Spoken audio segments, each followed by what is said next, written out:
Sportshawk, the Warhawks keep on trucking, trying to take a couple games away from the #1 Oshkosh Titans. Plus, Mike Dahman will profile one of the players leading the charge. We'll take a look at what UW-Whitewater thinks about the Packers draft picks, and we'll get down and dirty with the latest intramural rankings. Your drunk steeplechase highlights are coming up next on Sportshawk. Hi, and welcome to the last and final edition of Sportshawk. I'm Wade Hanna. And I'm Ryan Helgerson. It's senior night down here. It's senior night upstairs in the booth. Ryan, I just hope you can get through the Warhawk highlights without, breaking up a little bit. Well, not a better way to finish it off with a little baseball.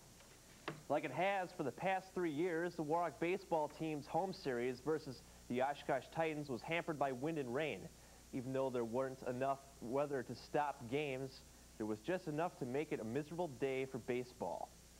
Top of the first, Eric Lorenz on the mound. Eric Morel drives one deep into left center field, over the head of Dan Del Pozo, and Morel is in with a stand-up double. Two batters later, Morel on third, Jason Kundert with a floater to Matt Lucashire in right. Morel is going to try for home. The relay to Minogue at first, and he throws it away, gunning for home. Titans up 1-0. In the bottom of the first, Pat Tobias sends a seeing-eye single through the left side, bringing in Mike Klug to tie it up at ones. Still tied at 1 in the second. Paul Manriquez goes yard. His 6th dinger of the season clanks off the scoreboard, and the Hawks lead by 1, but it was a pitching that kept him in it. Eric Lorenz sitting them down Titan after Titan after Titan. Lorenz sent 6 batters into their seats in the 8 innings he pitched. Then late in the game, still 2-1. Runners on first and third, Del Pozo at the plate. Dan Johnson, they don't call him the vacuum for nothing. Jason Sadowski scores, and the Hawks are up by a pair. Later in the inning, bases juiced for Mike Grawl. I don't think this one's got the distance. Oops. Mike Klug and Dan Del Pozo score, tacking on 2 more for the Hawks, who managed to take one away from the Titans, winning 6-3. The Titans' Eric Morel crushed his 7th long ball of the season, going 2 for 4. Teammate Jason Kundert's hitting streak of 18 games came to a dead halt. In his 3 official at-bats, Kundert went down on strikes, all 3 times. The Titan defense, pretty shoddy. They committed 6 errors in the game, 4 in the 6th inning alone.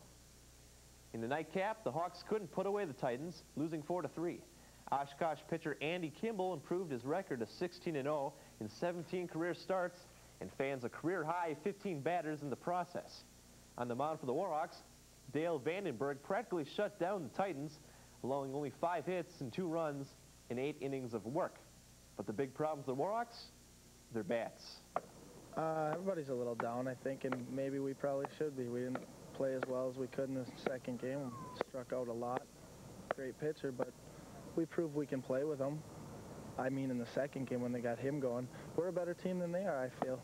And maybe we should have taken 2 today, but we'll be happy with 1 for right now. The defense was solid. The pitching was solid. We didn't pull the trigger today hitting-wise. So I don't know if I mentioned it before or not, but when you got your 1, 2, and 3 hitters up and the bases loaded, somebody's got to find the outfield.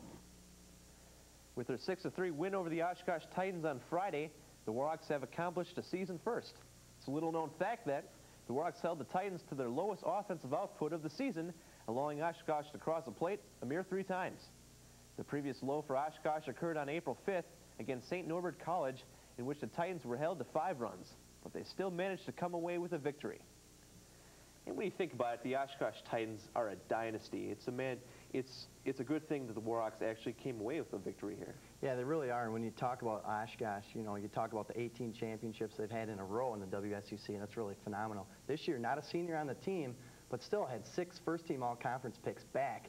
So it was a little bit surprising, I think, to see the bad defense. It wasn't something you expect from Oshkosh, but yeah, Warhawks, a split is good. That's something they haven't done in years. So, and the split with Oshkosh was pretty decent for the Hawks. They were happy with that. But then they went down to Platteville on Sunday and stubbed their toe a little bit down there, came up with just a split.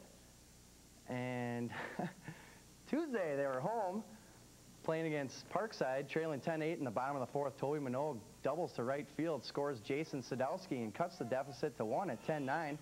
Next hitter up was Derek Anderson, and he slaps a 2-run single to right field. That'll score Paul Manriquez and Toby Minogue to put Whitewater up 11-10. Whitewater would eventually build their lead to 15-10. And as of airtime, I got to apologize, but we haven't got a final score in as of yet. But Hopefully you can check out the Royal Purple or something and get that figured out. Well, for years now, Wisconsin weather has managed to threaten spring intramural sports with its unpredictable changes. Like every other year, dozens of outdoor softball, volleyball, and basketball games get rescheduled or more often canceled, thanks to Mother Nature. But with soaked fields and all, Just Do It and Milwaukee's Best still managed to squeeze in a game. In the first, Just Do It's Brad Bratz at the plate. He ropes a line drive to the right center field gap. The ball just keeps on going. No one's going to get to it. Bratz takes his easy way around to home, and the Night Guys are up 4-0 early. Sadly, that was only the beginning. In the bottom of the second, with nobody out, Milwaukee's Best in the field. Willie Johnson gives that ball a ride to deep center field. Left fielder takes a little bit of a digger, and it doesn't really matter. Just Do It clobbers Milwaukee's Best, 22-2. But still can't seem to crack the Sportshawk top 5.